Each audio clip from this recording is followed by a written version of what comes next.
नमस्ते, मैं हूं आपके साथ जसप्रीत कौर। कोरोना का खतरा लगातार तेजी से बढ़ रहा है। कोरोना के खिलाफ इस जंग में मास्क सबसे बड़ा हथियार है। न्यूज 18 सबसे अपील करता है कि मास्क जरूर पहने। न्यूज 18 ने मास्क के लिए मुहिम भी शुरू की है जिसका नाम है मास्क पहनो इंडिया। न्यूज 18 आप सबसे भी अपील करता है कि मास्क जरूर पहने क्योंकि सावधानी ही सबसे बड़ा बचाव है। कोरोना संकट पर पीएम नरेंद्र मोदी और अमेरिका के राष्ट्रपति जो बाइडेन के बीच फोन पर बातचीत हुई। इस बातचीत में दोनों नेताओं ने अपने अपने देशों में कोरोना की मौजूदा हालात पर चर्चा की। इस बीच पीएम मोदी ने संकट की इस घड़ी में भारत का साथ देने के लिए जो बाइडेन का धन्यवाद दिया। पीएम मोदी और राष्ट्रपति बाइडेन के बीच वैक्सीनेशन, वेंटिलेटर, जरूरी दवाओं और स्वास्थ्य संबंधी उपकरण की सप्लाई को लेकर चर्चा हुई। इस बीच अमेरिकी राष्ट्रपति बाइडेन ने भरोसा दिया कि संकट की इस घड़ी में अमेरिका भारत के साथ खड़ा है। उन्होंने ये भी कहा कि अमेरिका वेंटिलेटर्स और दूसरे जरूरी उपकरण भी भारत को देगा। साथ ही कोविशील्ड वैक्सीन के प्रोडक्शन के लिए कच्चे माल को भी जल्द उपलब्ध करवाएगा। दोनों नेताओं के बीच ये भी बात हुई कि कोरोना जैसी महामारी से निपटने और वैक्सीन डेवलपमेंट के लिए भारत अमेरिका के कितने बड़े साझेदार साबित हो सकते हैं। पीएम मोदी और अमेरिकी राष्ट्रपति के बीच ये भी तय हुआ कि कोरोना संकट से निपटने के लिए दोनों नेता लगातार एक दूसरे के संपर्क में रहेंगे। एक रोज पहले एनएसए अजीत डोभाल ने अमेरिकी एनएसए जैक सुलिवन से बातचीत की थी, जिसके बाद अमेरिका वैक्सीन के कच्चे माल के निर्यात पर लगी रोक को हटाने के लिए तैयार हो गया था।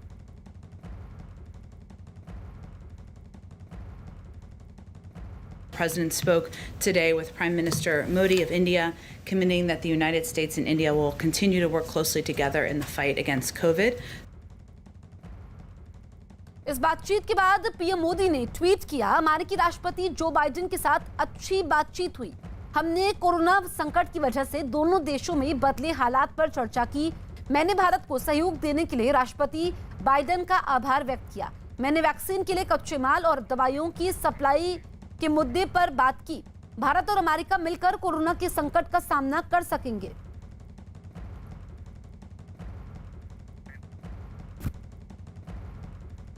अमेरिका के राष्ट्रपति जो बाइडेन ने भी पीएम मोदी के साथ हुई बातचीत के बाद ट्वीट किया। उन्होंने अपने ट्वीट में लिखा कि आज मैंने पीएम नरेंद्र मोदी के साथ बात की और कोरोना के खिलाफ लड़ाई में आपातकालीन सहायता और संसाधन प्रदान करने के लिए अमेरिका की पूर्ण समर्थन का वादा किया। भारत हमारे लिए मौजूद था और हम उनके लिए खड़े रहेंगे।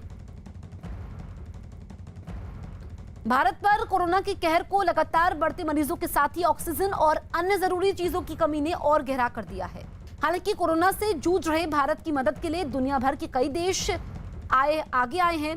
इसी कड़ी में यूनाइटेड किंगडम से भी एक शिपमेंट आज सुबह भारत पहुंचा। शिपमेंट में 100 वेंटिलेटर और 95 ऑक्सीजन कंसंट्रेटर्स मौजूद हैं।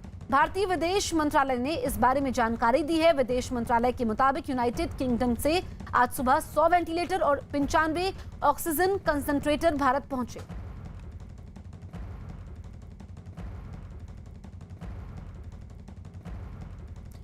तो शिपमेंट जो है भारत पहुंचा है। ब्रिटेन ने मदद भेजी है और इसमें मेडिकल उपकरण भी है। इसकी जानकारी खुद विभाग की तरफ से दी गई है और विदेश मंत्रालय ने बताया है कि यूनाइटेड किंगडम से जो शिपमेंट आया है उसमें 100 वेंटिलेटर और 95 ऑक्सीजन कंसंट्रेटर पहुंचे हैं। ये दो तस्वीरें आपके सामने हैं। हम आपको दिखा रहे हैं कि जो शिपमेंट है उससे अब ये मदद पहुंची है।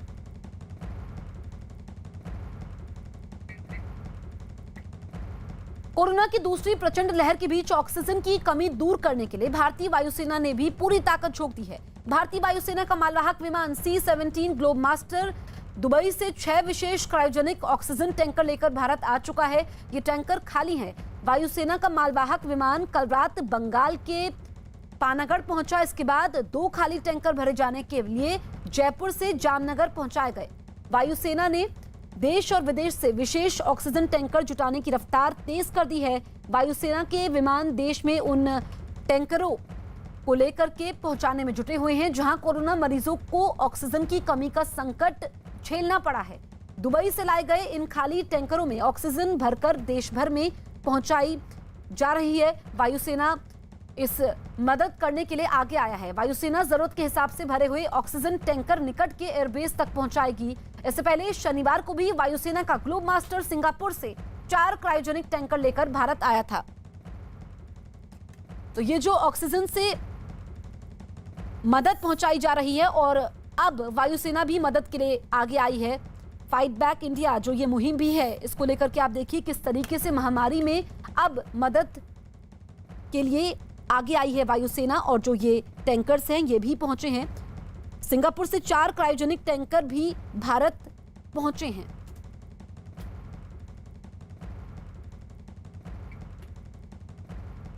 भारत में गहराए कोरोना संकट के बीच फ्रांस ने भी मदद का हाथ बढ़ाया है। फ्रांस ने ऐलान किया कि वो 8 oxygen generator, 5 tanker liquid oxygen और 28 वेंटिलेटर की जरूरतों को फिलहाल पूरा करेगा।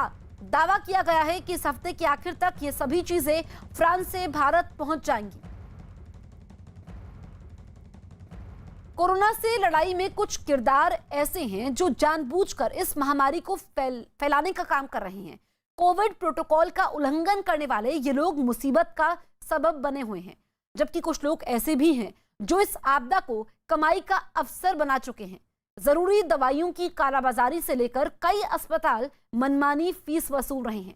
ऐसे लोगों पर लगाम लगाने के लिए सरकार सख्त कार्रवाई भी कर रही है, लेकिन सवाल ये कि संकट काल में सौदेबाजी क्यों?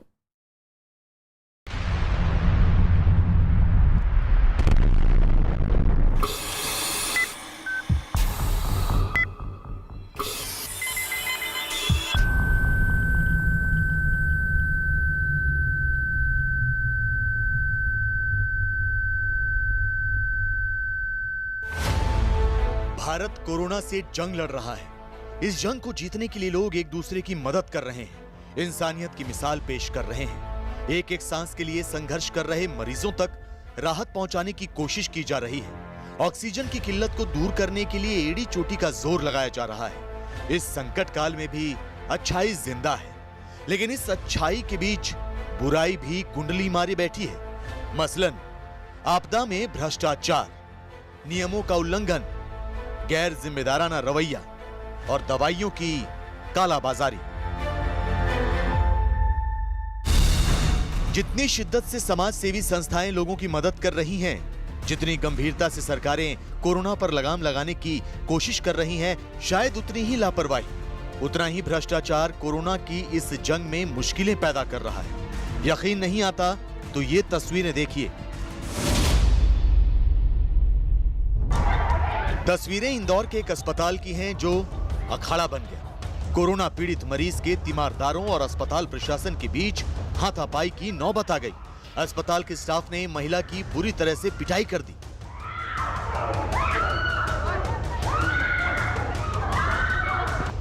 आरोप है कि अस्पताल में भर्ती रवि प्रकाश वर्मा की बेटियां कृतिका और रुचिका अस्पताल की ओर से ज्यादा बिल मांगे जाने का विरोध कर रही थी, जबकि अस्पताल प्रशासन अधिक राशि मांगे जाने के आरोपों से इनकार कर रहा था। इसी बात पर दोनों पक्षों में मारपीट शुरू हो गई। अस्पताल में भर्ती मरीज की बेटी रुचिका की माने तो उनकी बहन के कपड़े भी फाड़ दिए गए, जबकि काउंटर पर रखे 1 लाख रुपए भी अस्पताल वालों ने रख लिए। इनका यह भी आरोप है कि पुलिस ने आरोपियों को थाने ले जाकर छोड़ दिया। इसमें ये बोल रहे हैं हम 1 लाख रुपए मेंशन नहीं करेंगे, हमारी गाड़ी की चाबी भी मेंशन नहीं करेंगे हॉस्पिटल स्टाफ की, और ये भी बोल रहे हैं हमारा जो मोबाइल गायब है वो भी हम नहीं देंगे। लोगों को प्रेशर बना रहे हैं और इन लोगों ने वहाँ इनको हॉस्पिटल के स्टाफ को सबको भेज दिया है, अरेस्ट एक को भी नहीं किया है। मतभेद तो इनको कल से ही चल गए थे, पर आज वो सेटिस्फाई नहीं थे तो महावीर हॉस्पिटल शिफ्ट कर रहे थे। इसी बीच में कुछ बिल जो बना कि प्राइवेट वार्ड का बिल कुछ 10,000 आता है, 7,000 आता है जनरल वार्ड का, ऐसा कुछ था, तो उसमें बिल में कुछ अंतर आया 6-7 हज़ार का। इस बात पे इनका आपस में विवाद हुआ। हालांकि पुलिस ने मामले में रुचिका वर्मा की ओर से अस्पताल स्टाफ के खिलाफ एफआईआर दर्ज कर ली है, लेकिन अगर अस्पताल प्रशासन पर ज्यादा बिल लिए जाने का आरोप सही पाया गया तो ये वाकई शर्मनाक घटना होगी। कोरोना से जंग में कुछ दवाइयां बेहद कारगर साबित हो रही हैं। रेमडेसिविर भी इन्हीं में से एक है। लिहाजा रेमडेसिविर की बढ़ती मांग को देखते हुए कालाबाजारी भी सक्रिय हो गए हैं। रेवाड़ी में ऐसे ही कालाबाजारियों पर शिकंजा कसा गया। पुलिस के मुताबिक करीब 2,000 रुपए की कीमत वाला इंजेक्शन 23,000 रुपए में बेचा जा रहा था। उन्हें 23,000 में बेचा जा रहा था। उन्होंने उनको फर्जी ग्राहक बना के भेजा, तो उन्होंने 2450 की जगह 23,000 रुपये सीधे। तो मौके पर उससे पूछताछ की गई, उसके पास कोई लाइसेंस वगैरह इस बारे में नहीं मिला। इंजेक्शन नहीं दे रहे, न सीएमओ में दे रहे हैं, कोई पूछता ही नहीं है। आप कर लो, कहाँ भर्ती आप कर रहे हो? मातृका हॉस्पिटल। अभी आप बता रहे कितने में इंजेक्शन मिल रहा है आपको, ब्लैक में जो दे रहे हो आप? 28,000 रुपये का दे रहे हैं आप।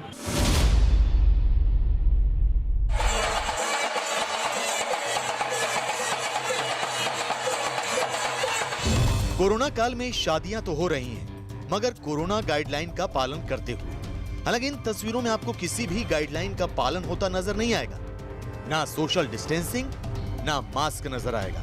तो आपको यह सुनकर हैरानी होगी कि यह शादी राजस्थान के 84 से भारतीय ट्राइबल पार्टी की विधायक राजकुमार रोत की है।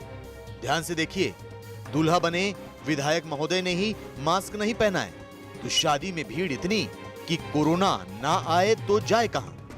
विधायक की शादी में पूरा इलाके के लोग उमड़ते और मैंने सबसे अनुरोध किया और सबने मेरी बात को माना और सब समझदारी से नहीं आए हैं। मैं कम से कम लोगों की लाके यहाँ पर शादी कर रहे हैं। मेरा विशेष सबसे अनुरोध है कि इस गाइडलाइन की पालना करें और बहुत कम से कम लोग ले जाके शादी आयोजन करवाएं। विधायक जी किस तरह नियमों का पालन कर रहे थे, ये वीडियो में साफ देखा जा सकता है।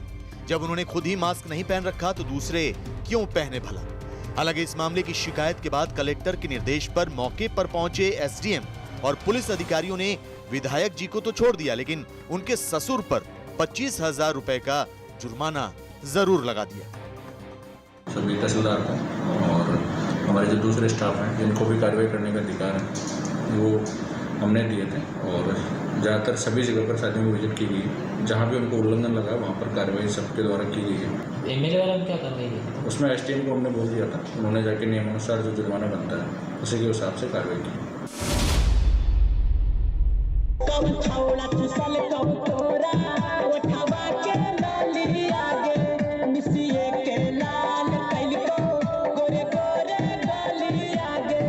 कोरोना के संक्रमण को रोकने के लिए बिहार में राज्य सरकार ने नाइट कर्फ्यू के साथ कई बंदिशें लगा रखी हैं। कई जगह इसका पालन भी हो रहा है, मगर बिहार के कई जिलों में इन नियमों का खुलकर उल्लंघन भी किया जा रहा है।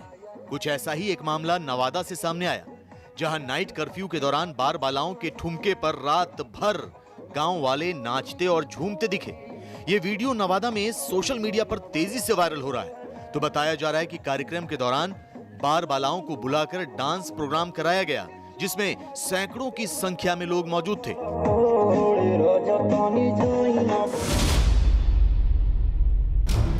कोरोना तेजी से फैल रहा है, बड़ी संख्या में लोगों की मौत भी हो रही है, लेकिन इस सब के बावजूद शादियों में कोरोना गाइडलाइन की जमकर धज्जियां उड़ाई जा रही हैं। उत्तर प्रदेश के ललितपुर की ये तस्वीरें बानगी हैं कि किस तरह लोग जानबूझकर कोरोना को निमंत्रण दे रहे हैं। गौर से देखिए कैसे डीजे की धुन पर बड़ी संख्या में लोग डांस कर रहे हैं। इसमें कई ऐसे भी हैं जिनके मुंह पर मास्क नहीं है।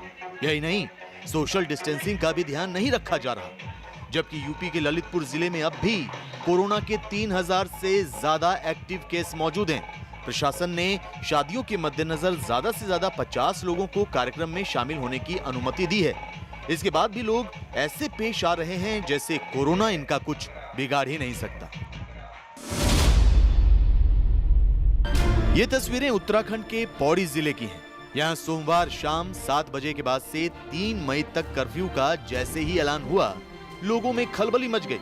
बाजारों में सुबह से ही खरीदारी करने वालों की भीड़ जुटने लगी, तो हालात इस कदर खराब हो गए कि जगह जगह जैम की स्थिति बन गई। कोरोना के खतरे के बावजूद लोग सोशल डिस्टेंसिंग का पालन करते भी नजर नहीं आए, तो बेतहाशा भीड़ को काबू कर पाने में प्रशासन भी असमर्थ दिखा।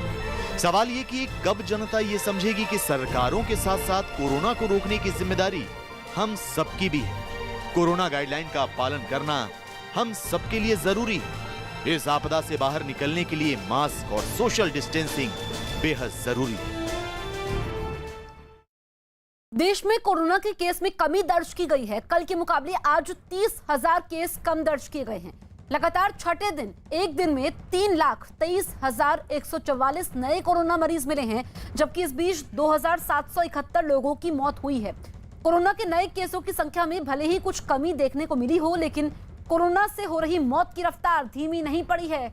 24 घंटे में करीब 2800 मौत हुई हैं। बीते दिन भी आंकड़ा इसी के पास था। तो कल के मुकाबले अगर हम आंकड़ों को देखें तो मरीज जो हैं 30,000 कम हुए हैं, लेकिन आज लगातार छठा दिन है जब कोरोना के मरीजों की संख्या 3 लाख के ऊपर है और जो मौतों का आंकड़ा है वो रिकॉर्ड छू रहा है, जो कि चिंता की बात है। लेकिन साथ ही साथ हमें इसका दूसरा पहलू भी देखना होगा कि बड़ी तादाद में मरीज ठीक होकर घर भी लौट रहे हैं और ये ग्राफिक्स के जरिए हम आपको बता रहे हैं किस तरीके से पिछले 4 महीनों में केसेस बढ़े हैं और छठे दिन 3 लाख के पार केस पहुंचे हैं।